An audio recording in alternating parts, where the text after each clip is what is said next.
Il y a un côté assez trash quand même, il y a des bonnes scènes bien trash. Je pense qu'il y a des scènes assez sanglantes où Tarantino serait, serait assez fier.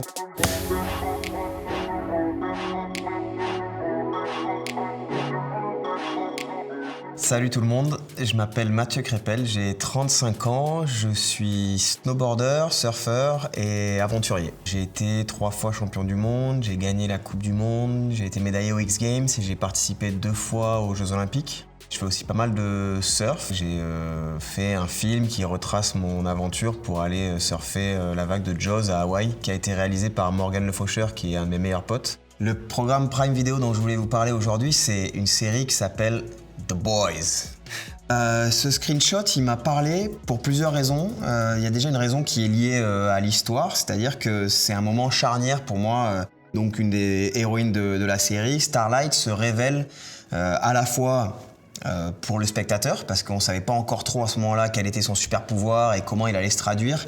Et il se révèle aussi pour les autres protagonistes de la série. Et donc on est dans un hangar assez sombre où l'équipe des Boys et Yui, qui est le héros un peu loser, se retrouve confronté à une situation un peu particulière à ce moment-là. Et Starlight vient l'aider et vient un peu le délivrer. Et la caméra est positionnée derrière lui, où en fait on voit la même chose que lui, mais on le voit à l'écran. Entre eux, il y a une petite histoire d'amour qui est en train de se créer, qui est sous-jacente. Et là, en fait, elle marche vers lui, avec ce halo de lumière, cette pluie d'étincelles qui la met complètement justement elle en lumière et qui en fait une révélation. On sent qu'il y a une admiration profonde pour la personne et pour la scène qui est en train de se produire devant lui, quoi. En un mot, ce screenshot pour moi c'est la révélation de Starlight, qui se met en lumière enfin.